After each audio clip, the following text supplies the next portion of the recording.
Bizarre Reality Media. Indiana County 911. My brother's gone. Can you be a little more specific, sir? He took my brother. Who took him? I don't know who took him. I don't know what. Sir, take a breath. Explain to me what happened. And I looked out and there was this big red blinking UFO. I can just say this. Something's going on in the woods. Something's going on. They're not dogs. They're not coyotes. What could it be, right? I had an encounter with a skunk ape, and it completely altered the course of my life. I found a skull. I think you guys are going to want to come film this. Put him out. Put him out. Put him out. Put him out. Put him out. I just see it. Sightings of a UFO hovering over a barn.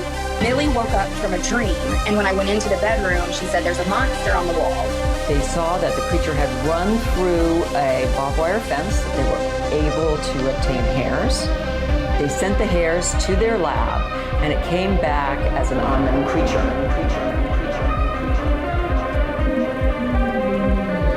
Bizarre Encounters with Shayn Orin. What is up, Bizarrites, and welcome back to the most bizarre show on the internet. I am the one that some people refer to as Shane Squatch. You got squatched! What the hell is even that? Apparently nothing good. I don't take being squatched as anything positive, but that's just my opinion. And alongside me, I have the one, the only, the big bad Boudette himself, Sir Orin Felix. Excuse me. I apologize. We have a family audience. That was wrong, and I won't do it again. Won't somebody please think of the children? Considering that this one's more of a Halloween episode, I figured that you got rejected today on your moans. I'm sorry, my friend. You get Alex Jones screaming at everybody saying this is a family show instead, so... Yeah, I was wondering where we were going with that. We started off pretty risque, but then you brought it back around. So, yeah, this is a family show. As all of our longtime listeners will know, we don't ever talk about anything crude or crass or space turds or anything like that. We keep that for the After Dark show. Yeah, absolutely. And but speaking... Hey, space turds and the complaint we got about that kind of leads into some news and updates, does it not? Oh, yeah. So we have another comment on Spotify, speaking about our humor, of course. So we got to read this one, of course, considering the last one that said that we are not humorous at all. You know, we're absolute garbage. Yes. But today's comment says, "You clowns think you're funny? Well, so do I. Keep it up." So thank you, Kelly. Long-time listener, Kelly. He's been around since the very beginning of the show for this one and for inquiries. So he's one of those people kind of like Blood Chugger. Every once in a while, you got to give him a big shout out. And also kind of cool, about a year ago, he was sending me a bunch of updated pictures where he traveled with his grandpa to go see Area 51 and all the weird alien high strangeness stuff over there. So also pretty cool, and got to give him a shout out for all the cool pictures he sent me from that one. Very cool. Thank you, Kelly, for the support and the shout out, and for being a friend of the show. And not all the friends we can get. And not beating up on us too much. When it was really funny, I didn't read who it was from at first. So when I first started reading the first line, I was like, oh God, here comes another one. And then I realized it was from Kelly, and the wrap up kind of made it worth it. So, well, hey, like we said, 1-star reviews and 5 stars. I think that counts as a 5-star. So good enough for me. Always good enough for me. Thank you again, Kelly. And moving into the more pressing matters, of course, I put out a post on TikTok trying to get people to call in for it. And hopefully we get some. It hasn't hit October yet, so I'm not really expecting too much until October. But hopefully we can at least get 10 of them. We want to put together our Halloween special. And for the Halloween special, we're going to be going over some cool Halloween stories. And part of that, of course, is that we would love to have some of your guys' weird encounters, whether it's cryptid, extraterrestrial, paranormal, Ouija board experiences, anything weird like that. We would love to include it on the Halloween special. So if anybody would like to be a part of that, you guys can call into our hotline, leave your encounter over there as a voicemail. And of course, I will double check with you and make sure it's okay. We use it for the show. And as I've mentioned on the last few shows, if anybody would like to remain anonymous, we can definitely do that. You guys can even type it out and text it to me, and I can read it on the show. But if you guys send it in and you guys want your voice changed, we can do that. But specifically, we will only do robot Alex Jones. So that's what you guys get. Scary robot voices only. And I don't know if I said the number, so just in case I didn't, which I don't think I did, but if not, I'll say it twice. The number, again, is 313-364-1551, and you guys can also catch it down in the show notes. And our next episode of Bizarre Inquiries, our YouTube live show, is going to be Thursday, October the 2nd. It's going to be roughly 7:15 Eastern Time on the Bizarre Reality Media YouTube channel. So you guys be sure to submit questions, articles, videos, anything like that you want us to inquire about. We're kind of going for a Halloween theme for this month's episode. So anything in that vein that you guys want us to talk about, shoot that our way, and also be sure to join us in the chat during the episode. And we are planning on hopefully keeping up with Halloween for the entire month. We're recording this, I believe, the last week of September, but this will be the first week of October. So this is the start of our Halloween specials today. So that's fun and exciting, I guess. But if anybody would like to contact us to possibly be a guest on the show, share their experiences or encounters, or for any other reason you guys might want to contact us, you guys can email us at bizarreencounters@outlook.com, or you guys can always, again, call or text that hotline. And I'm going to say it for a second, possibly even third time. That number is 313-364-1551. So again, make sure you guys get those call-ins before the Halloween special, because that will be happening on, if I'm not mistaken, what is that, October 29th, so the day before Halloween. So that'll work out perfect. And if you guys would like to support the show, Shane, tell them how they can do that. First and foremost, you guys can go and check out our awesome Patreon for Bizarre Reality Media. You get this show, and you get Inquiries of Our Reality, and some additional stuff from Bizarre Inquiries. But we got 2 tiers over there for you, ad-free / early access and full access. So if you guys might be interested in going and checking those out, there is a 7-day free trial, so you guys can see what it's all about. And you guys can also check out the Bizarre Reality merch store with t-shirts starting at the oddly specific and astronomically low price of just $15.68 plus shipping. And if you guys happen to be big Bizarre Encounter fans, which of course you're here, so hopefully you are to some extent, you guys can even scoop this lovely Bizarre Encounters hat that I'm wearing today for all the visual listeners. But I know times can be tough out there, so if you guys might be interested in supporting the show in some other ways, you can leave a review. You guys can follow the show on Instagram and or Facebook. You can like, share, and subscribe and do all the internet stuff. And you guys can always catch live shows on the Bizarre Reality Media YouTube and Twitch channels. And as always, all this shit we've mentioned is in the link tree in the show description. And getting into today's episode, as I mentioned, it is the first start of our Halloween series as we're slowly building up to Halloween. And if I'm not mistaken, I think today we might be getting into some ghosty stuff, if I'm not mistaken. Correct, Orin? That is true. Holy shit! That's about to be me as soon as the show starts up. I'm really scared. I'm a scared Orin. What are we getting into today? Okay, so like you said, Shane, this is going to kind of ease us into a spooky season here. I'm going to tell a ghost story, and I haven't done anything from North Carolina in a while, so I'm going to kill 2 birds with 1 stone here. So unless you got anything else, we will start talking about Lydia, the hitchhiking ghost. Let's hop right in, man. I'm excited for this one. All right. It's been a while since we've touched paranormal, just to throw that one in there. We've been doing really, really hard on aliens and cryptids for a while, even more so aliens lately. So it's been a hot minute since we've touched anything paranormal. Well, and it's the season for it, so we might as well, right? Yeah, guys, we do have some factions of listeners that their personal favorite is paranormal, so every once in a while we got to throw one in. Well, this is for you guys. So, all right. Anyway, so the legend of Lydia, the hitchhiking ghost, is arguably like the most famous and well-known ghost story in North Carolina folklore. And the legend dates back like at least to the 1920s. And it originated in a small town called Jamestown, North Carolina. And this is located in Guilford County, so kind of near the cities of Greensboro and High Point for anybody that's familiar with that area. And the legend goes a little something like this. So on a foggy and rainy night in the spring of 1923, a young woman named Lydia was attending a school dance with her boyfriend. And after they danced and socialized like late into the night, Lydia suddenly realized that it was almost her curfew. So her and her boyfriend suddenly left the dance.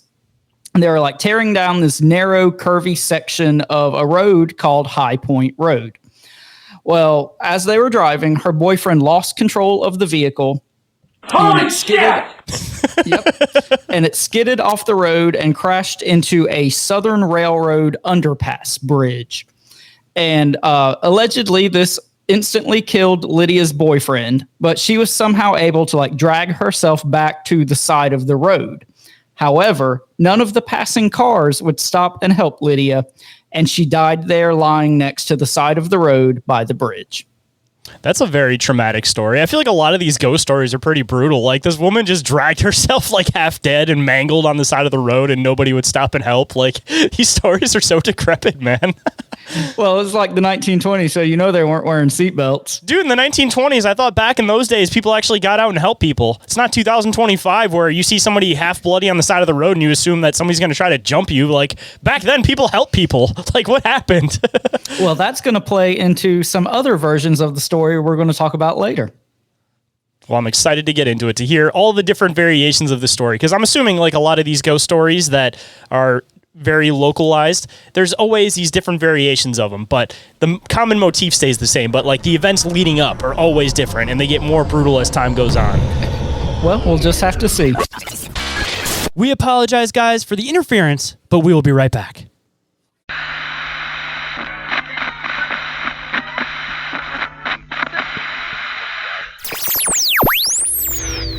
And now back to the show.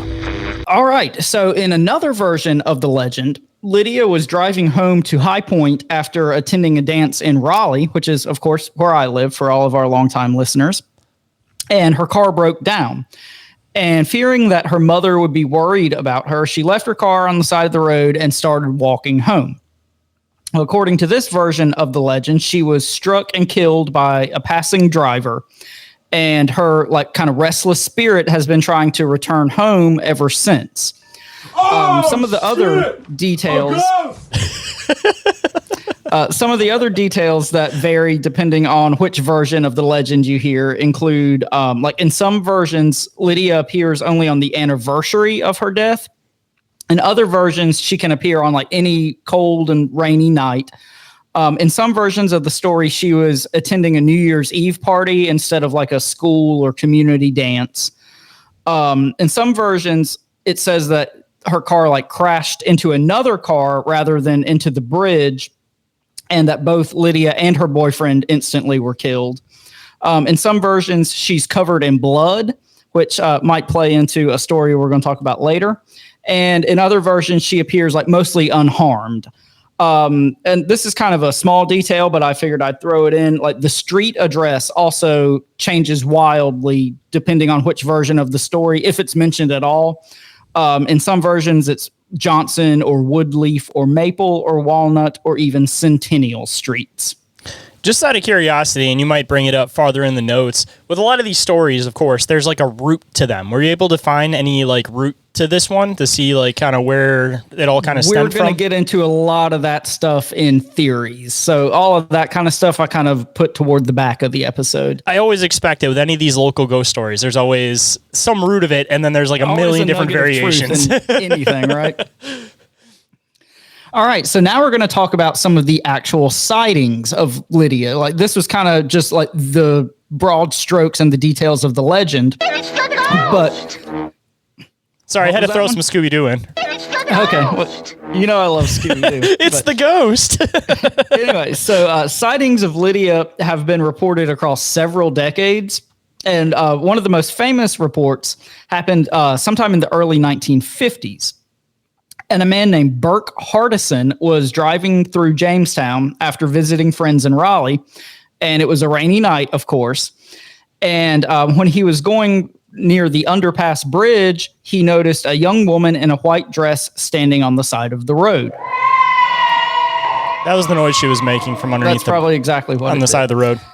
So he pulled over and was, going to offer this young woman a ride.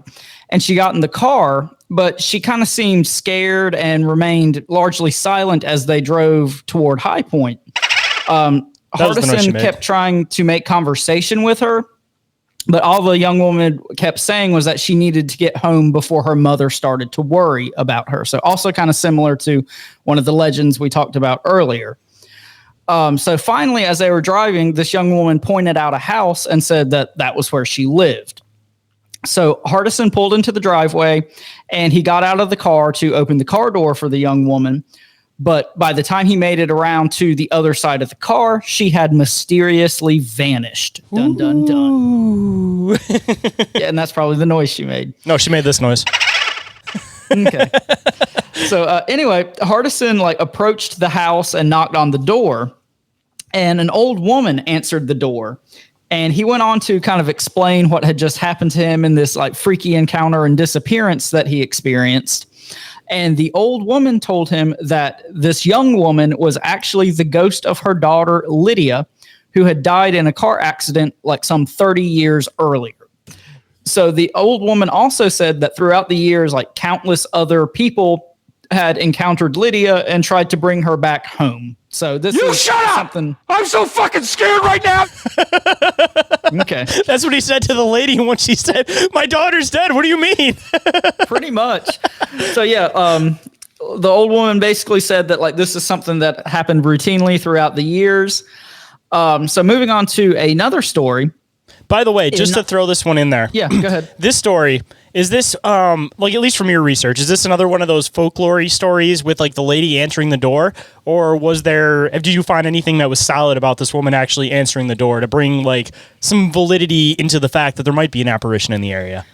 Nothing too much about like the lady who answers the door. That is like a common motif in some of the later sightings and the retellings.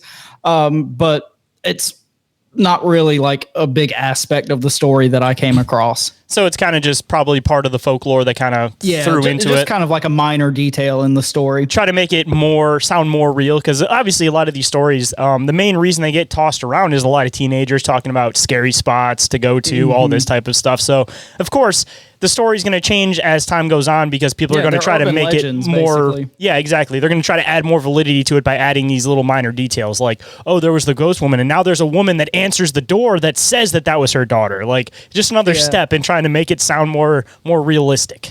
No, so I think supposedly, quote unquote, like the old woman who answers the door is like a real person. She's not like a ghost or anything. Double the story up at a certain point. Maybe she does turn into a ghost. Double the ghost. You're dealing with double ghosts here now. It's like ghost on ghost inception. Ghostception. There you go. Ghost squared. All right. So we're going to move on to our next account. And this one happened in 1966. So a man named Frank Fay was driving from Greensboro to High Point with his wife and another couple. And as they approached the underpass bridge on High Point Road, the couple saw a young woman in a white dress attempting to flag down the car in front of them. Well, the car in front of them didn't stop, but Frank Fay slowed down because he was like intending to stop and give this young woman a ride. At least somebody has some courtesy back then. It took the 60s for people to have some courtesy, apparently. So by the time they arrived at the bridge where the young woman was standing, she again had mysteriously vanished. So Frank was like startled by this disappearance, and he asked his wife and the other couple if they had seen this apparition, young woman, whatever you want to call it, and they confirmed that they did. So, take all these with a grain of salt, but apparently 4 people could corroborate this encounter or sighting or experience, whatever you want to call it. See, for me at least, with a lot of these urban legends, I don't think that the expansion of the urban legend necessarily takes away from the root of whatever it was. That being said, like if there is a ghost in an area, of course, there's going to be a million different stories for it. So if it makes sense what I'm trying to say, like the more that gets added to a ghost story doesn't take away validity to me. It kind of just either one shows that there is maybe something in the area that's unexplained, or on the other side, maybe it is a bunch of buildup. But if you can find like a root to these things and people are seeing ghosts, I mean, it is going to be expected. People are going to make up their own variations of these ghost stories. Like it doesn't take away the validity to me. It still might mean that there's something in the area. You just kind of have to pay attention to this specific area where people are saying these sightings, because if it's all over town, of course, people are just kind of throwing their 2 cents in. But if people are always reporting seeing something weird in one spot, maybe there is something there. And again, it's just a matter of retelling stories a million times, but maybe there is still something there. Yeah, I mean, like we talk about in cryptid sightings and stories, or even like Native American folklore. How many times on the show have we said in all these type of high strangeness encounters or stories or folklore, there's some nugget of truth in there somewhere. And, whether it be a Wendigo story that, this is some cautionary tale, or it be one of these kind of urban legends that's just like a fun ghost story to tell, like you said, that doesn't take away the validity, in my opinion. And I think any of these type of stories that get passed down through decades. I mean, there's a reason those stories stick in the public consciousness and people keep repeating them. And it's probably because, one, there is some nugget of truth there. And two, it just strikes some sort of chord with people, whether that be some sort of like, Freudian, Jungian archetype type thing or whatever. I don't know, but it's kind of interesting, how prolific a lot of these type of stories are. And I mean, just to continue off of that thought too, like a lot of these like Native American stories or even like, South American stories talking about these like women on the side of the road. Of course, it was originally always on the side of a river and now it's kind of changed to the side of a road. But I mean, that still kind of makes sense because of, the river was the road that everybody traveled. That was the way you got around. You followed the river around. Now it just switched to everybody follows the road. So you're still having the same type of events in the same location. And getting into like the more paranormal aspect of things, people talk about residual hauntings or like these ruts or like traumatic events. And I mean, if there's a road that people are always on, a place that people always are, and there's always thought and intention and energy being put into that area, I mean, it seems like it just kind of shifts over where it's the same phenomenon. It's just that we've changed from rivers to roads just because of that being the road that's traveled now. Well, not only that, I mean, how many times on the show have we talked about bodies of water being kind of these liminal spaces where strange activity tends to happen? And I didn't specifically put this in the notes, but it was just kind of a mental note I had.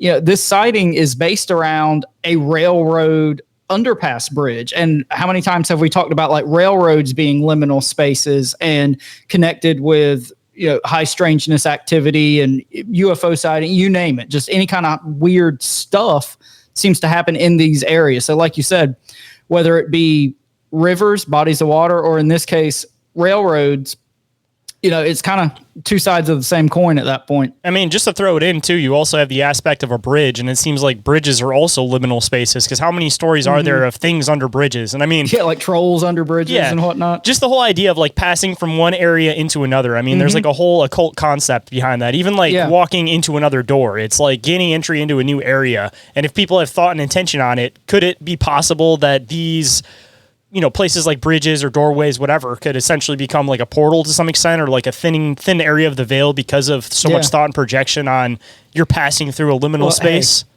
thought and projection, keep that on the back burner. We're going to circle around to that type of stuff here in a little bit. I always get ahead of myself. That's my job. All right, guys, we got to take another break. We'll be right back.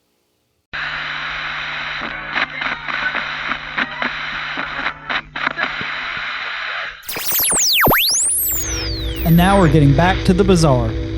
All right. So the last kind of story or encounter that we're going to talk about tonight happened in 1976. And it happened to two men named Tom Beasley and Rick Cook. And they were once again driving along High Point Road on a rainy night. And as they approached the underpass bridge, Beasley saw a young woman in a white dress standing on the side of the road. Well, he continued driving, but as he was driving, he asked Cook if he had also seen the woman. And he replied that he had not. So at that point, Beasley turned around the car and went back to the bridge. And then both men saw this woman standing there kind of like in the gravel next to the bridge. So Cook rolled down his window and he was intending to ask the young woman if she needed help or needed a ride or anything like that. But at this point, they both noticed that she was covered in blood. And remember when we were talking about some of the variations in the legend earlier, sometimes she appears largely unharmed. Sometimes she appears covered in blood. This is one of those cases. So Cook, this like totally freaked him out. And so he rolled up his window and he implored Beasley to, quote, just get out of here. So they drove away. And according to this story, these two guys were not aware of this legend of Lydia the hitchhiking ghost at the time. And they only learned about it a few days later when they were like telling some friends about this encounter they had. So, I mean, take that one with a grain of salt. If these were like local guys, you would think that they would be at least kind of familiar with the story. But anyway, that's what the research that I went into said. So. Or, I mean, maybe they just weren't paying attention. I don't know what else to say about it. That's also definitely possible, too, because I feel like there's a lot of these local stories that it's like you think that everybody in the area know them, but they're like kind of specific to like a certain group of people. Yeah. Like, this sounds weird, but if you didn't go to high school in the area, it seems like a lot of the time these local ghost stories don't end up becoming that talked about realistically, unless you're in the right circle, you know? Well, and this was the 70s. I guess word didn't travel quite as quick as it does nowadays. Yeah, I mean, honestly, it feels like a lot of these ghost stories that resurface are mainly because of people doing research on the internet. Like, I mean, even when I did the whole... Weirdos like us. Yeah, weirdos like us. Like, even when I did the whole, like, Nine Rouge thing for Detroit, I mean, I've lived here my entire life, and I don't think I've ever actually heard anybody retelling that story, even though it's, like, some of the root local folklore of Detroit. So, I mean... I feel like a lot of this stuff, unfortunately, gets passed by, and talk about a blessing and a curse as usual, the internet. Well, yeah, I think that's a good point, and it kind of gets into the next section, but, you know, just keeping this kind of folklore alive and present and raising awareness for things like this. But that leads right into what I'm going to talk about next. So in a recent interview with Dan Sellers of the Carolina Haints podcast, if any of our listeners like this kind of stuff, I would definitely recommend checking out that podcast. Definitely if you're in the North Carolina, South Carolina area, he covers a lot of stuff like that. We could always have him on as a guest too. I mean, that always another person since we had two on the last one. But anyway, he's got a book where he's compiled a lot of like the show notes. I've got it right here. That's where I got a lot of the information for this episode. So I want to give him a big shout out. But anyway, recently, he did, Dan Sellers, that is, did a interview with Tom Beasley, which again was one of the young men who had this Lydia sighting in 1976. And in this interview, Beasley was quoted as saying, quote, "You know, if somebody asked me specifically about what I saw, would I 1,000% say that I saw a ghost? No, because to me, it looked like a person standing on the side of the road. By the same token, I'm not saying I didn't see one. I just wouldn't 1,000% say that I did. The only thing I can say was that it was a damn strange situation."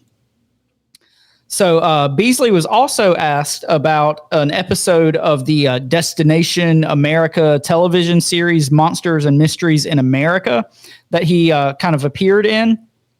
And according to Beasley, he said that the episode was, quote, really close to, end quote, like an accurate description, depiction, what have you, of what happened to him. So this episode is titled Vermont Pigman, Bridge Where I Died. So that would be the Lydia section, and Project Stargate. And it's we talked about that recently on Bizarre Inquiries, just to throw that absolutely. in. And it's season 3, episode 5. If anybody out there wants to check it out, like we said, Tom Beasley said that it was a fairly accurate depiction of what happened to him. Do you ever wonder if, so local folklore wise, like you maybe know the area where this house was, maybe it's even your house. You've heard the whole story about your house and why your house is haunted. Do you think that there's ever instances where people just stand outside in a white dress just to troll people? I mean, you hear about this with like Sasquatch and stuff, but you know, you never really hear about it with the paranormal stuff, even though I feel like the paranormal stuff would be a lot easier to fake than a lot of stuff, because all you need is just a girl standing in a white dress on the side of the road, and you're just going to scare the shit out of people for generations. We're talk about that in theories. But kind of rounding off this section, Rick Cook, who was the other guy that was with Tom Beasley that night, he declined to participate in the filming of this episode of the series. And when Beasley asked him why, Cook stated, quote, "Man, I don't know why, but that scared me so bad," meaning their sighting. You shut up! I'm so fucking scared right now! That's what he said. That was the direct response. Pretty much. And Tom Beasley also added, quote, "All these years later, he still thinks that. Maybe he just doesn't want to talk about it. For him to keep silent for this many years says what a strong impression it made on him. I mean, that's a long time, man. I mean, 40 years later, and he still has that sensitivity about it." Especially something paranormal, too. Because, I mean, like, I get it with, like, Sasquatch stuff. You know, people get, like, bluff charged, Dogman stuff, people get bluff charged. The paranormal stuff where it's in their house, where it's, like, messing with their family for years, you know, it's one thing, but like seeing a ghost on the side of the road, I mean, that really must have taken something to shake him, because most people, like, they're more than happy to tell those types of stories, especially along, like, I feel like the hitchhiker ghost is probably the least taboo of a lot of the ghost stories, because that's like traumatic. The common trope for like a lot of truckers. Like 90% of the trucker stories you hear are about hitchhiking ghosts, for example, you know?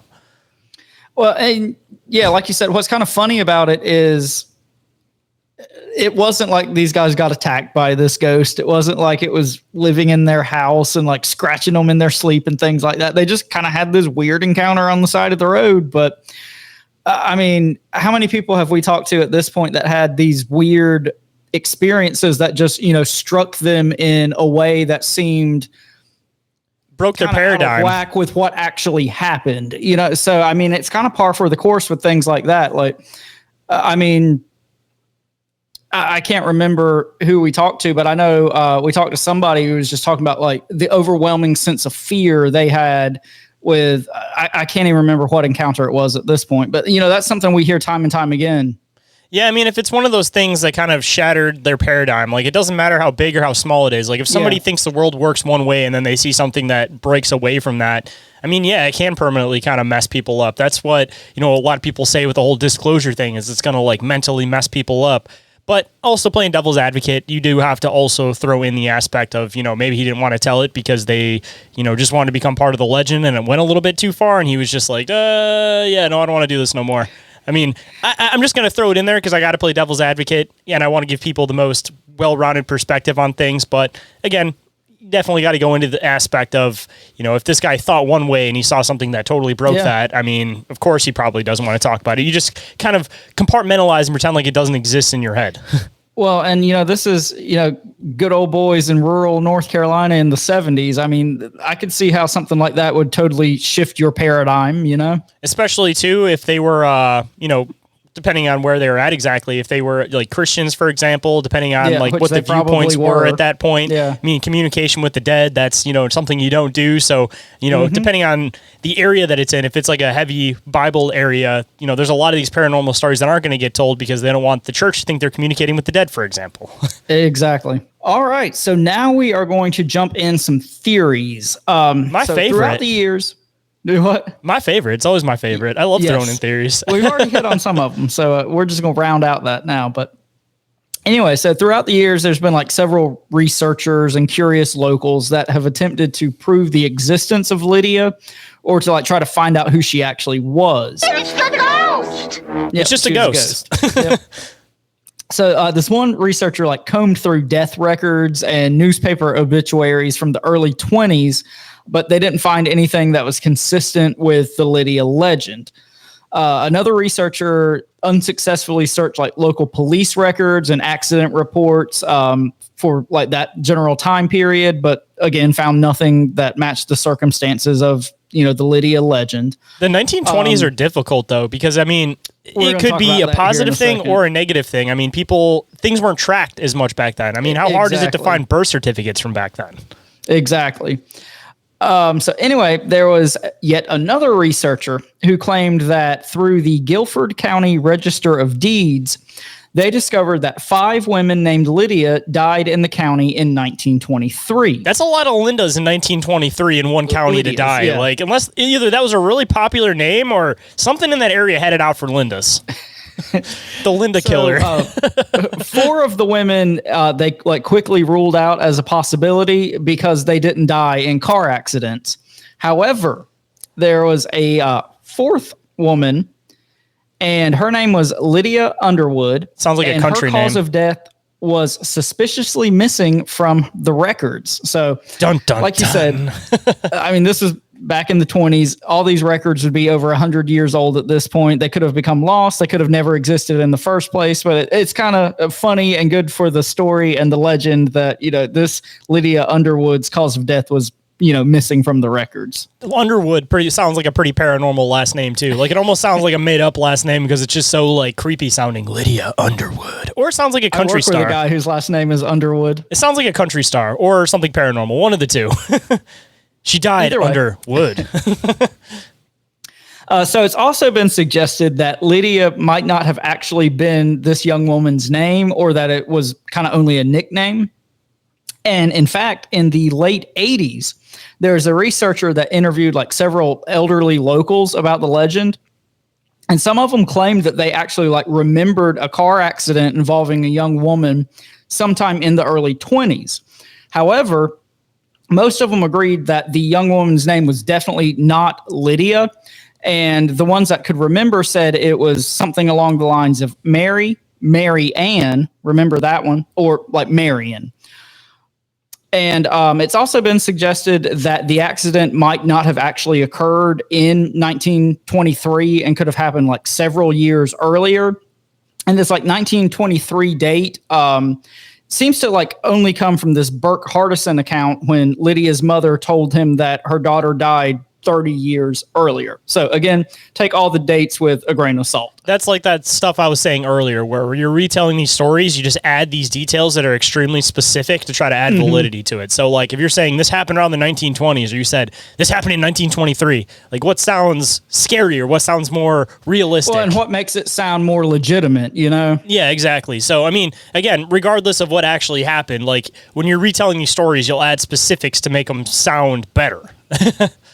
Well, and, you know, like we said, if this did happen sometime in roughly the early 1920s, that still is a big possibility time-wise. I mean, it could be back to like 1915 or up to, you know, like 1920. You know, that's a long time that you would have to look through records and newspaper articles and whatnot to try to find any information about this if it still exists, you know? And I mean, even to bounce it in there too, you mentioned that in one of the variations of the story, it was on New Year's Eve. So, I mean, New Year's Eve 2000 or 1923 going in 1924, or was it 1924 or 1922 going in 1923? I mean, that part of the story also adds it in there where it's like a 4-year gap you could possibly look into. Yeah, I mean, just anything that happened this long ago, even if it's not a ghost story, it's hard to find information on. So, I mean, when you've got just this urban legend that you're basically trying to track down evidence for over 100 years after the fact, yeah, you're probably going to have a tough time figuring things out. And I mean, also just to throw it in there too, you know, if this woman was found dead on the side of the road, you know, depending on how they recorded stuff back then, if the boyfriend, this person was real, was in the car, they may have registered his death as car accident. But if the woman was on the side of the road, they may have put unknown cause of death, struck by a car. It may not have been classified the same because, you know, if they just essentially walked up on this, you know, it may have been worded a little bit differently. I mean, and then people just kind of filled in the gaps retelling the story. But if you're trying to log this as far as like police documentation goes, it may not just say car accident. It might say like found dead on the side of the road, so it might even be harder to find that record. Maybe caused by a car accident, you know, like to find details. Yeah, people weren't as specific about like autopsy reports and things like that back then. So yeah, I mean, it definitely could be something where I think it was, I can't remember what episode it was. Actually, it was our Roanoke Colony episode when we kind of touched on Edgar Allan Poe, and like the cause of his death is like something like super generic and off the wall on his death record. So it could be a situation like that here, you know? I mean, that's still a big mystery. I was listening to an episode the other day about that, and they threw in a couple other theories. I mean, of course, there's like the poisoning theory, and I was even hearing this other theory that somebody threw in that seems like it might be pretty legit, that apparently back in those days, if there's somebody that came into the town, they were a stranger or whatever, there would be groups of people that would basically try to use that person to influence a vote, because obviously voting wasn't as, you know, isn't the way that it is now where everything's like cameras, this, that. So they would basically take a person, they would kidnap them, they would like change their outfit, make them go vote, change their outfit, make them go vote, and make them do this a couple times, and then basically just beat them up and leave them for death. Going on now. So I mean, like, I don't know, just to throw in more with the Edgar Allan Poe story, I mean, that one I heard, and at least the logic building up to it, I mean, that definitely makes sense as a possibility. Or just simply the fact that the guy wasn't very well liked from a lot of what I heard. So, you know, he may have been poisoned by somebody, also a possibility, on top of having a really bad drinking problem and also marrying his young cousin, for anybody that didn't realize that. Hey, times were different back then. It seems like people were way more cool about you fucking relatives and underage girls back then. So. Dude, 2 birds, 1 stone. I mean, how many of these old like celebrities also did that? Like, Jerry Lee Lewis, he married his guitar player or his bass player's daughter at the age of like 12. Like, how the hell were you just like, yep, lead singer of my band? You know, you want to marry my daughter? you can just have her. I don't care. Yeah, like, and not to mention like the Woody Allens and the Roman Polanskis of the world. So. He was just trying to make sure that he was notched in case anything ever happened. He got kicked out of the band because, you know, back in the day, everything became a solo project. So at least he knew that if he got kicked out of the band, you know, he'd still get some kind of money out of it. Job security. Job security, yeah. That's why you see that with these old bands. It was actual job security. All right. So after our tangent on Edgar Allan Poe and pedophiles, you ready to to jump back into this? Hey, we didn't go too far off the rails today, but Alex Jones already apologized for us in advance. So anybody that we're good to go. may have been offended, just go back and listen to that. Hold that thought. We'll be right back after this brief commercial break.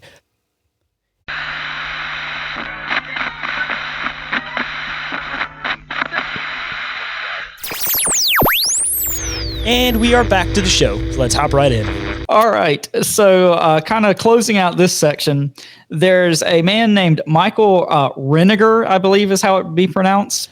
And he's widely regarded to be like one of the foremost experts on the Lydia legend. And he's released multiple books on the legend. The most recent is called Looking for Lydia, the 30-Year Search for the Jamestown Hitchhiker. That's a mouthful. This came out in 2018, and it was co-authored with a woman named Amy Greer. And in this book, Reniger claims that he discovered an article from the Greensboro Patriot newspaper that reported the death of a young woman named Annie Jackson on June 21st of 1920. And remember a few minutes ago when we were talking about these elderly people that were interviewed, and they said that they thought the name was something along the lines of Mary, Mary Ann, or Marion. So Mary Ann was one of the names they suggested, and now you've got Annie Jackson. So kind of close there. It makes you wonder if maybe people changed the name because if it was Mary, Marianne, any variation of that. I don't know when the Bloody Mary stories became super popular as urban legend, but I almost wonder if somebody changed the name so that it wasn't associated with that because, you know, if you have too many Mary ghost stories, then it just kind of pulls away some of the validity to it. So, you know, names of people may have been changed, but the story still remains. Yeah, I mean, it's just another detail that could have gotten changed or skewed in the game of telephone throughout the years. But anyway, according to this article, this Annie Jackson and a friend named Dorothy Beck were driving near the underpass bridge on High Point Road when their car turned over and killed both of them. So that got dark quick. Do what? I said that got dark quick. Yeah, but I mean, you've got a lot of similarities between the quote unquote legend. I mean, you've got somebody named Annie, which kind of corroborates these elderly people's reports. You've got them driving on High Point Road near the underpass bridge and a car accident where they both die. So because of all these similarities, this Michael Reniger fellow is like actively convinced that Lydia was in fact this Annie Jackson character. I mean, out of all the theories I've heard, I definitely think that is probably the best one that I would assume for this one, because like I said right in the beginning, when it comes to a lot of this paranormal stuff, like I take all the names, locations, all that kind of stuff as a grain of salt, and you got to get to the root of it and remember that most of it's telephone. So I think if anybody has maybe found the secret, it's probably this guy, because everything kind of lines up, and it again also fits the motif of a ghost story that, you know, people tend to change the names as they're retelling them, or they'll hear the story, you know, and then they don't remember the name, so they change it, and then from then on out it gets changed into this name. Like I always expect the names to change for all this paranormal, local legend, urban legend type stuff, unless it's like the main focal point is the character's name, like the Bunny Man or something like that. No, I mean, I'm totally with you on that. I think that this is kind of hard to argue with. Like, if this isn't the kind of inspiration and impetus for this legend, it's a really, really weird coincidence and synchronicity, you know? And I mean, I don't know, Lydia sounds a lot better for the legend than Annie, because Annie the ghost doesn't really sound very intimidating. Lydia the ghost has a little it's not scary, but it sounds scarier. It's all about marketing, right? Isn't that what we were talking about last week? Yeah, that's what we were talking about with the Wyoming Hunter. I mean, dude, surprisingly, I went and checked out like our listens for that one, and that one has gotten a lot of listens and a lot of feedback. So I think we actually did hit something that not a lot of people know about. But again, I had trouble naming it. I ended up coming up with what I call it, Abduction of the Wyoming Hunter, the Carl Higdon story, because it is a really hard one to name. Like, that's probably why it's not popular. Needs to come up with a snappier name. We just need to decide that's what that story's called from here on out. Well, there we go. We got an exit plan now. We can be a marketing company for folklore stories, where anytime there's a story and it's starting to grow, we got to come in and we got to tell people exactly how to fix the story, how to make it so it's going to flow off the tongue, how it's going to stick around for generations. It's an untapped market, man. Maybe that can be our exit plan one day. Well, hey, I mean, marketing was my first major in college before I switched it because I suck at math. So I switched it to something that required less maths. But there we go. Hey, paranormal marketing. It's a new business. Don Draper. Paranormal marketing. That's our new business. That's what we're going to do from now on. If anybody needs any help marketing their paranormal story, we are the guys to come to. We will do it for you. And speaking of that, that's a perfect opportunity for people to call in for the Halloween special because we can market those stories too. And that number again, I'm going to throw it for maybe the 4th or 5th time this episode. 313-364-1551. Take the opportunities. On a more serious note, Shayn, I'm glad you've got some good feedback on that episode. Like I said at the time, I think that's my favorite episode you've ever put together. I listened to it the other day, and I think we knocked that one out of the park, if I do say so myself. So I'm glad that that one's been well received. I got 1 or 2 still in the holster as far as these unknown, uncommon extraterrestrial stories. So hopefully we'll keep banging those out and we'll have some more stuff that you guys have never heard of, because I got at least 2 more on retainer. And if anybody caught it, I mentioned one that's an Italian story at the end of the last episode. So you guys will have to wait in the future to check that one out. You're teasing everybody. I like to tease people. That's what she said. What happened to that button? I used to have that button forever, and I got rid of that. I need to bring that back at some point. I felt like we overkilled it, but now it might be the opportunity to bring it back. Overkill is like the name of the game on this show. When have we never not overkilled something? Yeah, you're right. Holy shit! That's going to be my new overkill. All right. So we've talked about some of the more down-to-earth theories about like death records and newspaper articles and things like that. You ready to get weird? Oh, yeah. I'm always ready to get weird. Right, get bizarre, dare you say? Yes, we're going to get bizarre now.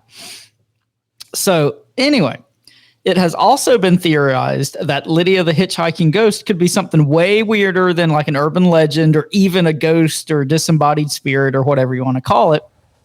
And it's been suggested that she could be some sort of thought form similar to like a tulpa. And for those of you out there who aren't aware, according to Wikipedia, a tulpa is, quote, a materialized being or thought form, typically in human shape, that is created through spiritual practice and intense concentration. The term is borrowed from the Tibetan language, and it kind of roughly translates, from my understanding, to like phantom or manifestation. So the general idea behind this seems to me that if enough intention or energy is focused onto like a concept or entity, it's possible for that concept or entity to like actually manifest in physical reality. And in the case of Lydia, of course, it's been suggested that, whether she existed or not, whether this ghost exists or not, through the constant retelling of this story throughout the years, it could have led to some sort of manifestation of Lydia, quote unquote, to actually appear and materialize in the physical world. And I'm sure you've got something to add on to this section since we just got real bizarre. Well, I mean, I put a lot of validity into that thought with a lot of this paranormal stuff, especially the motifs that you see all the time. If it's something that's always on people's minds, like, seeing a ghost on the side of the road, seeing a ghost on the side of a river, whatever, then maybe, like I'm always saying, like something swoops in and kind of takes the form of that, or you just end up mentally creating it yourself by having so much thought form on it. And just to extend on that a little bit more, something else I was thinking about when you're explaining the tulpa thing that I haven't really thought of before. When people are driving, correct me if I'm wrong, but when you are driving, a lot of the time you go into this like autopilot mode, right? Mm-hmm. And when you're in that autopilot mode, you're kind of like, I don't know, you're like not really... Like a trance almost? Yeah, you're almost like in a trance. That's a good way of putting it. So when you're in that trance and you're driving, and a lot of these roadside encounters, with Frogman, with Mothman, with this one, with anything paranormal, could it be possible that the reason why you see so much of this stuff on the side of the road might be because of like the mental trance that you're in? Like it opens you up for the possibilities of seeing these things that maybe always exist there, but your brain tells you that they're not. But once you're in that trance state, something pops up that's not supposed to be there. You like hyper focus on it for a second. Well, and think about it this way too. Like all of these reports, or the vast majority of them, happen on rainy nights. So if you've got like, rain beating on the car and, the sound of the windshield wiper, that could exacerbate this like trance-like state.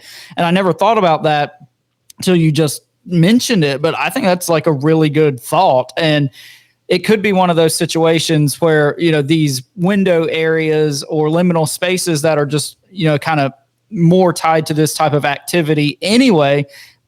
If these certain sets of circumstances are put on top of it, it just probably thins the veil even further. And I mean, just to continue on with that one, even more so, we're always talking about these sightings that happen at these like teenage makeout spots. Isn't when you're in the middle of making out with somebody, you're really into them, aren't you? Basically, like in like almost like a trance-like state. So that might even expand into that maybe you are more susceptible to seeing these things once you're in a flow state or a trance state or whatever way you want to word it, depending on the situation. But when you're like focused in your own head, I feel like you kind of enter into an area where there's more possibility of catching things that your brain would normally maybe shut off. Like, I feel like these things might always be there, but your brain just like throws out the useless information. But when you're hyper focused and something just pops up, then you're like, whoop, and then you hyper focus onto that for a second.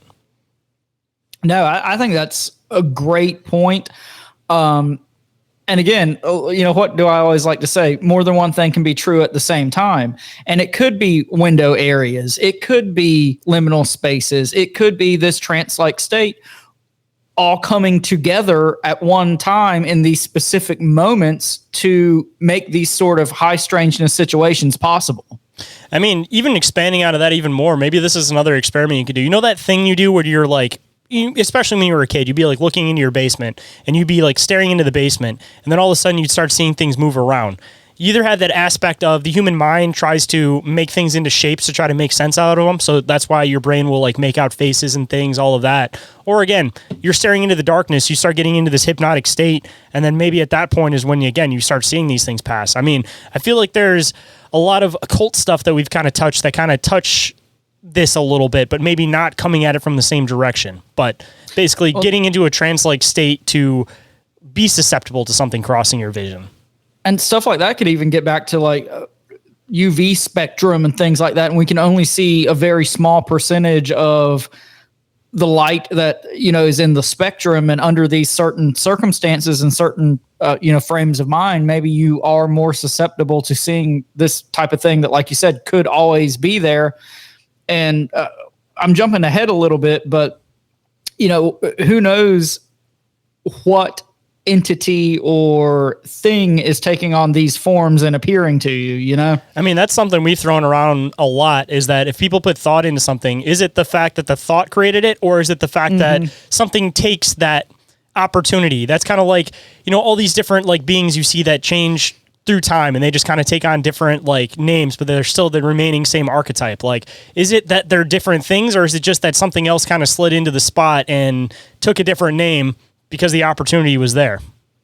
Well, that's a perfect segue into our next section. So we're going to talk about a concept that's kind of similar to tulpas and all of that, rabbit hole we just went down. Are you familiar with a phenomenon known as the Philip experiment? Oh, yeah. I love this one. Okay. So I'll give a little bit of background for our listeners, and then we can discuss it further. So in 1972, there was a group of Toronto, Ontario-based parapsychological researchers, and they conducted this experiment where they created this fictional character, and they intended to like contact, quote unquote, it during like seances. And they named the character Philip, and they created like this whole elaborate backstory for it. And allegedly, through like traditional seance techniques, this group of people was like eventually able to make contact with some sort of entity who claimed to be Philip. But what's interesting is this entity was able to tell them details about this like fake backstory that they made up. And allegedly, it was also able to like manipulate the physical environment through like vibrations and breezes and rapping sounds and moving the furniture, just normal poltergeist type stuff. Part of the story, too, is they tried to purposely give it a very traumatic, tumultuous history, too. So I think that also plays in with this. Like, there needs to be this trauma aspect. A backstory that like couldn't possibly be true. Like there's just like historical discrepancies. So it's not like you could stumble upon some ghost that had this story, if I remember correctly. I know that I don't remember all the fine details, but I'm going to try to paraphrase it as much as I can for what I do remember of it. The whole aspect was that he was some type of like royalty or some type of like prince or something. And he like served in the military or something like that. He had like a wife, but he also had a mistress, and the mistress, something happened to her.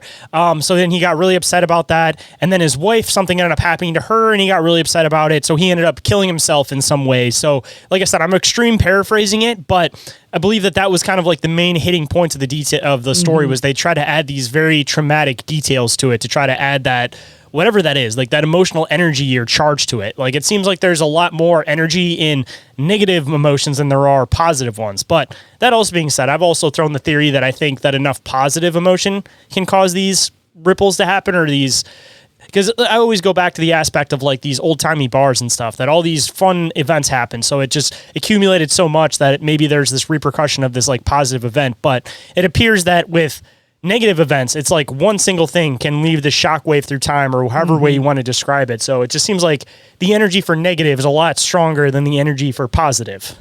Yeah, I mean, how many times have we talked about, violence or death or negativity thinning the veil even further? And just from the little bit of research I did, because I didn't want to turn this into a Philip experiment episode, but yeah, basically everything you said, paraphrasing the background and the story, is spot on with what I saw. So, yeah, if anybody out there is interested in that story, it's super interesting. Definitely, I mean, it could be its whole episode, it seems like. These thought experiments are fascinating, though. Like, I mean, that just proves in a weird way that there's something to the ideas, or like to thought. Like, I mean, it seems like it kind of goes into the same parallel as like the double slit experiment, that when you're visualizing things, when you have thought on things, when you're projecting your energy, whatever that means onto things, they have a different reaction. Like, it seems like reality is a lot more malleable than what a lot of us believe, and we're only starting to really understand that. But maybe the powers at B are trying to make sure that most people don't understand that. Well, yeah, I mean, magic is all about intention and, changing your surroundings through intention. So, I mean, like you said, the powers that be probably don't want people knowing the power that they might have to, change and disrupt, quote unquote, reality. And how many times have we talked about on the show, people want to talk about like how magic and technology are like, on complete opposite ends of the spectrum. But it seems like once people get, so smart and so technologically advanced, you circle back around to like magic. So yeah, I think you're definitely onto something there. Yeah, I feel like even with a lot of people's research, like a lot of people that dive into this stuff, it's kind of like you kind of go to this point where you come out and then you come back in. Like you kind of separate the woo-woo from like the science over here, but it seems like everybody gets to this point where they start like intersecting again. And it's always this like really weird spot where it's like you don't necessarily know what to do with it, because it's like you feel crazy sometimes trying to suggest these ideas, but on the other side you have scientific evidence that does back it up, but people don't want to put two and two together. Like you're always talking about this whole idea about like projecting what you want, projecting your intentions, like speaking out loud about the things that you want in life. And you see this in a lot of new age stuff, but realistically it works the same way for prayer.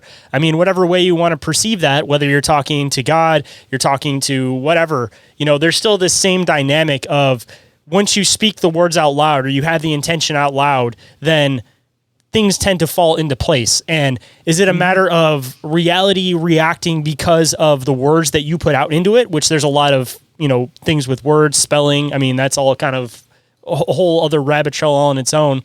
Or is it a matter of once you've said it out loud, you switch your brain into focusing on that intention? Like, is it like a chicken and the egg thing? Like, is reality interacting with you, or are you interacting with reality because of the same event?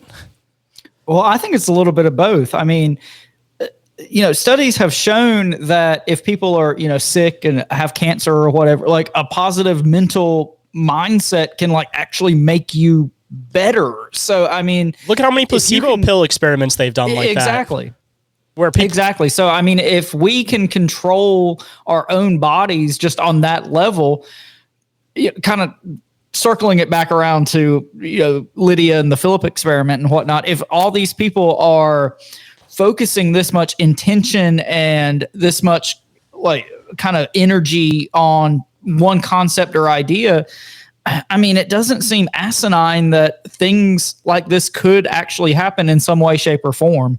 Yeah, I mean, again, whether it's a tulpa or somebody taking the spot of this idea that you're projecting, like exactly, there's still clearly something to thought, and science has proven that there is a lot of real world repercussions to the idea of thought. Like thought carries weight, as weird as that sounds, like in a literal and physical way. And I kind of like the idea of some sort of entity, and that's why I specifically used the word entity talking about this Philip experiment, like some sort of entity, whether that be an ultra terrestrial or a Nephilim or a demon or whatever you want to call it, like kind of latching on to these already established thought forms. Like I think that's like a really fascinating concept to think about. Sit tight, guys. We got to pay some bills.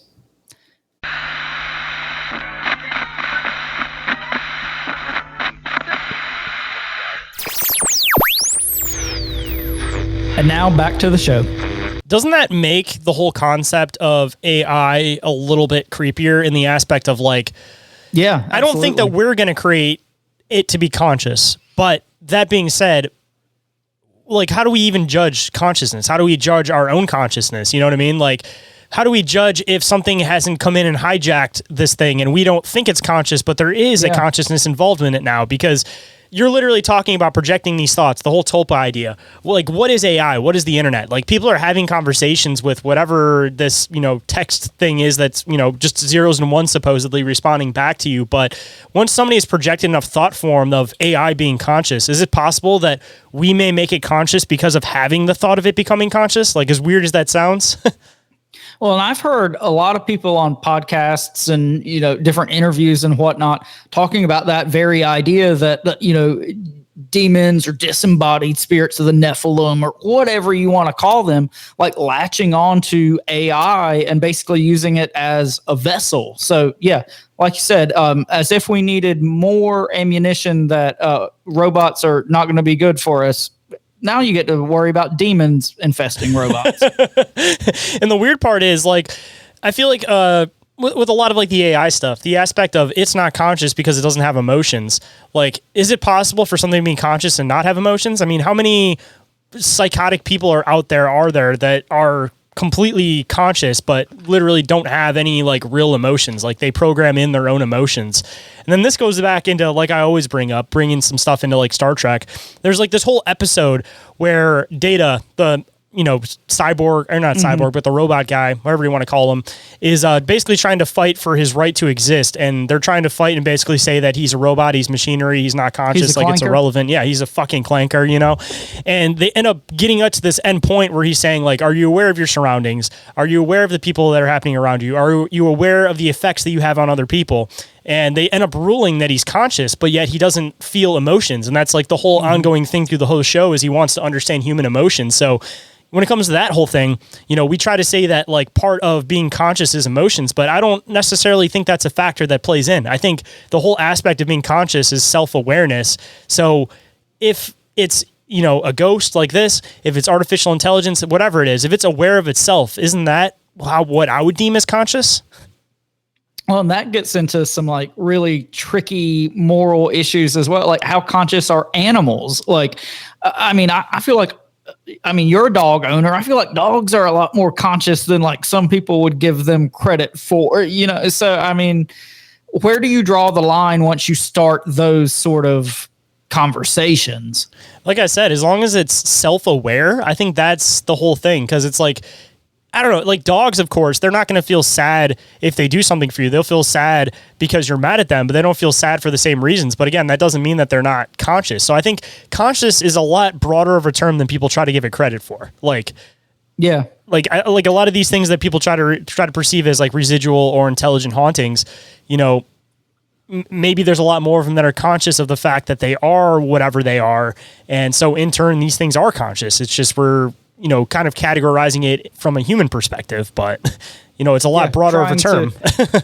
Trying to make sense of crazy situations with the best logic and best language we have. But that's a crazy thing to think about, is that consciousness, it's like, even today in science, like, we can't define that. We don't know what it means. Yeah, we still know what it means. Like, that's crazy to think about. So that was quite the rabbit hole. Some good stuff we unpacked there, but kind of closing out the Philip experiment and thoughts and theories.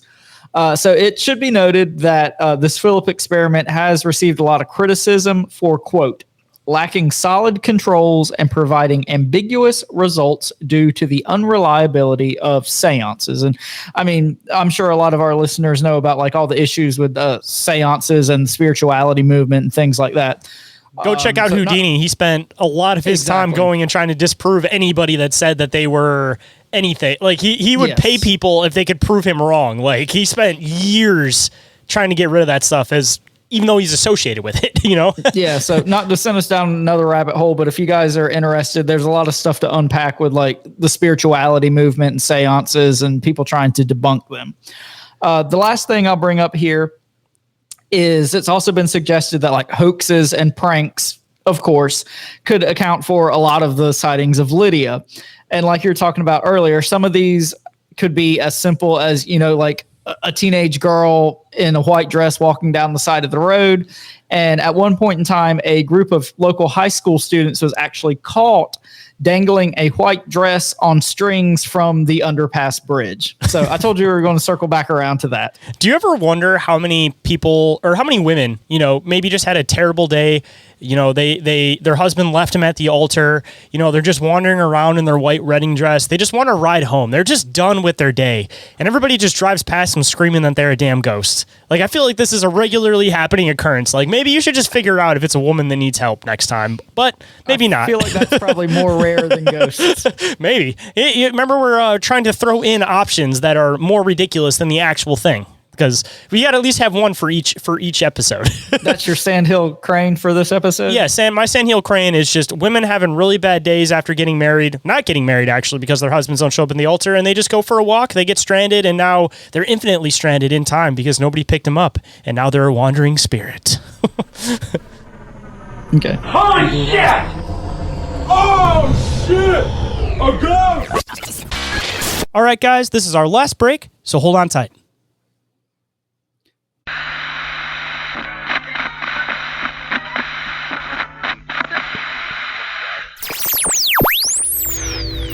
And now back to the show. All right, so jumping back in and kind of closing everything out, we're going to talk about some like miscellaneous and conclusions now. So Lydia the Hitchhiking Ghost is also referred to as the Vanishing Lady, the Lovely Apparition, or the Lady in White, which I thought was kind of interesting in light of our buddy Tim Renner that we had on the show and talking about like woman in white legends and their connection to Sasquatch and other high strangeness. Do you have anything that you want to unpack there before I move on? Has there been any roadside crossings around Linda of Sasquatch? That is another weird parallel that people might not connect, but maybe there is one. Hey, somebody should look into that. We need to see like the Venn diagram of Lydia sightings and Sasquatch sightings. See, it was never Lydia or this woman that they thought in the first place. It was simply just the woman in white, and everybody just started creating stories behind it. Like, there's probably like thousands more Sasquatch sightings all in this area than there is of this woman in white, but everybody just didn't connect the details because you didn't have Timothy Renner's mind in this area at the time. There you go. You cracked the code. It was never her in the first place. I knew it. It was a damn Sasquatch. It's the ghost! It was never a ghost. That's what we're getting at here, Scooby-Doo. All right, so kind of closing everything out. In the years after the alleged Lydia incident, the town of Jamestown straightened out this like dangerous section of High Point Road. It's now part of U.S. Highway 70. Maybe that's another option. Maybe because the road was so dangerous, the locals created a folklore hoping that one day they might change the road. It's like saying the boogeyman's going to get you if you don't eat your vegetables or whatever. Yeah, I mean, you see a lot of this, man. People creating these paranormal stories to solve problems. Like, perfect example.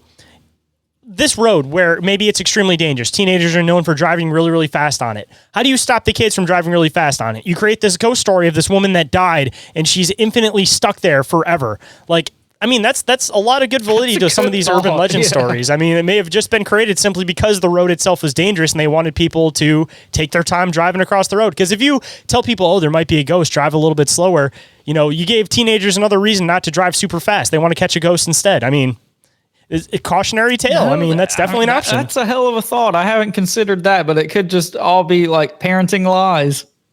There's a lot of them, man. I mean, you see that with a lot of the Native American stuff. I mean, why have we never tried to Wendigo stories? Yeah, why have we never like flipped that to a modern lens? You know, with a lot of these, like even like the railroad crossing spots. Like, I mean, you tell kids, oh, there's a ghost in that area because somebody got hit by the damn train. Then kids aren't going to play on the tracks in that area anymore. I mean, hell, no, I think you're onto something there. I mean, that's a pretty good idea. Or it takes one event and then you just use the event as a basis of the story and then you create it from there. Like I was kind of, maybe we're both right in the same context here. You know, the one guy was right that's the root of it, but the story was played telephone to, again, do something about this area. Yeah, no, I think that's great. And I think you're totally onto something. And I did not even consider that. But anyway, they straightened out this section of the road. In the years since, they've also constructed a new railroad underpass bridge. And the new bridge is located like 75 feet east of the original. Is it called Ghost Girl Bridge? Excuse me? Is it called Ghost Girl Bridge?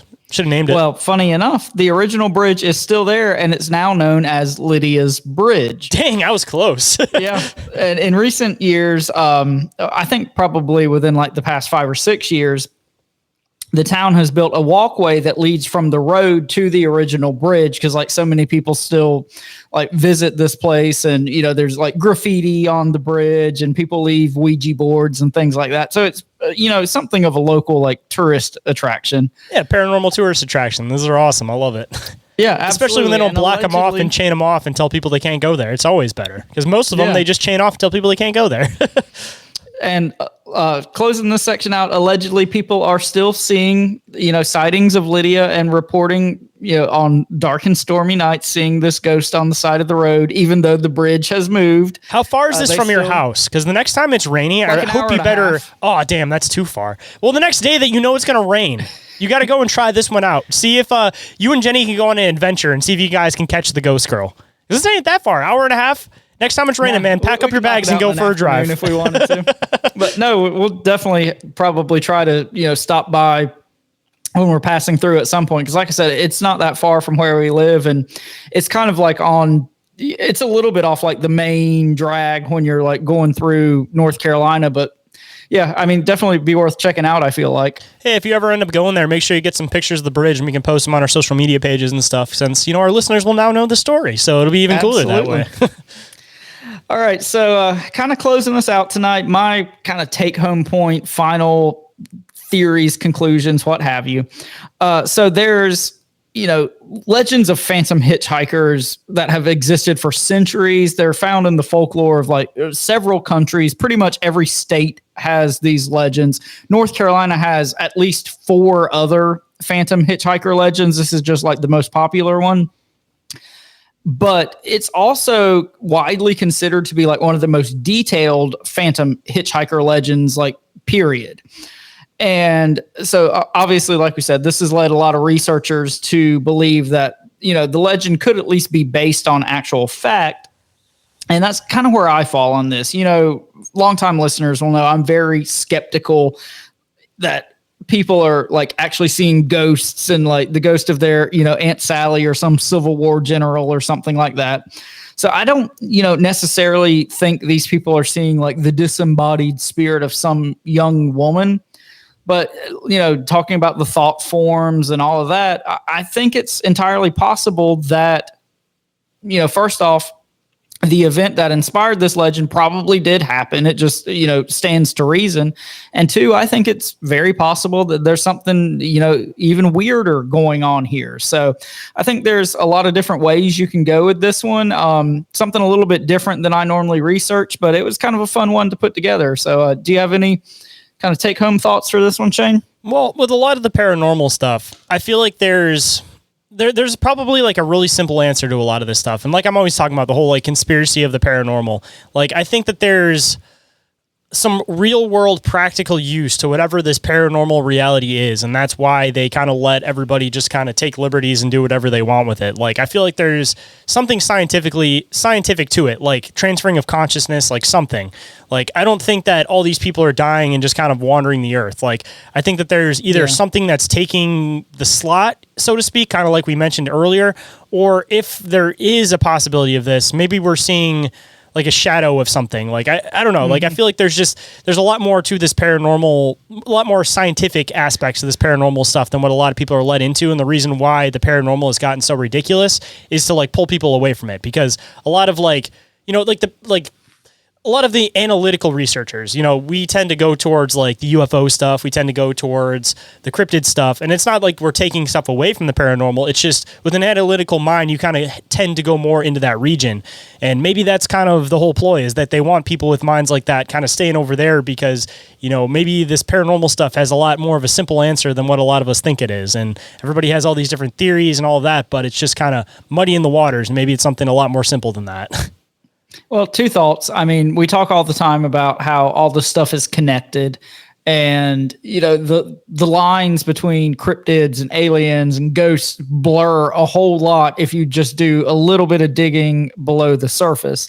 And then number two, how many times have we talked about, you know, the phenomenon, whatever that may be, ultra terrestrials, demons, Nephilim, whatever you want to call it, tricksters, elementals, wearing masks and presenting itself in different ways, and in ways largely that the experiencer expects it to present itself in. If you're in the woods, the phenomenon is going to present itself as a Bigfoot. If you're out in the desert, the phenomenon might present itself as a UFO or an alien coming down to abduct you. So if there's this...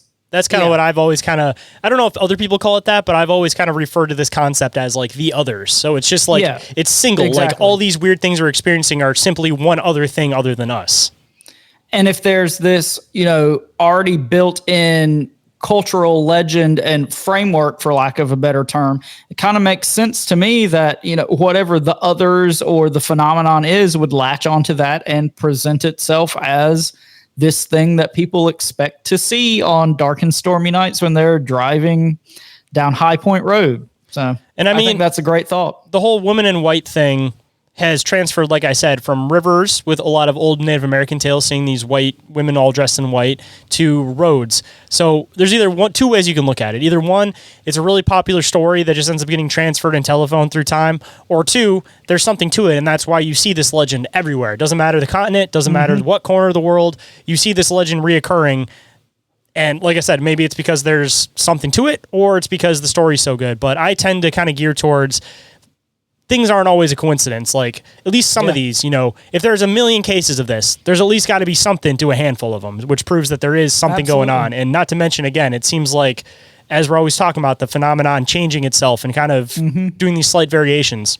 Same stories from water to river. It just changed as time has progressed and we've moved into the modern age. But you're seeing it realistically in the same thing, the road most traveled by people. So maybe I think there's something to it, personally. Yeah, absolutely. I mean, one, always a nugget of truth, and two, more than one thing can be true at the same time. So, Shayn, unless you got anything else, why don't you tell all of our listeners how they can get up with us if they want to get in touch with us for any reason? First and foremost, you guys can email us at bizarreencounters@outlook.com, or you guys can get a hold of us through social media. Instagram and Facebook are the two that we're the most active on. Always posting clips over there if you guys want to check out clips from the show too.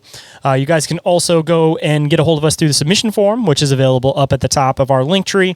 And the last way you guys can get a hold of us is through our hotline. You guys can call or text that 24/7, and hopefully even call in with some of your experiences that you might like to share for Halloween. And that number is 313-364-1551. And again, if you happen to miss that, it is available down in the show notes. And you guys be sure to show some love to our friends and sponsors of the show. We got our buddies Rick and Hans with I Know Squatch for all your squatchy gear needs. We've got our buddy Dave, a.k.a. the Snarly Yow, with Snarly Yow Natural Products. And we got our buddy Joe with Cryptoteology for all your wearable cryptids. And if you guys got some free time, don't forget to check out our awesome friends with affiliate links, Dimension Devices and Sticker Mule, with some additional discounts and credits available for you guys. More information on that is available down in the show notes. And as always, all the shit we've mentioned is in the link tree in the show description. And just like the continuous legend of the woman in white and the hitchhiking ghost, we always stay bizarre. You guys should stay bizarre. So guys, always, always remember to always stay bizarre. Bizarre. Bizarre. I ain't afraid of no ghosts. You shut up! I'm so fucking scared right now!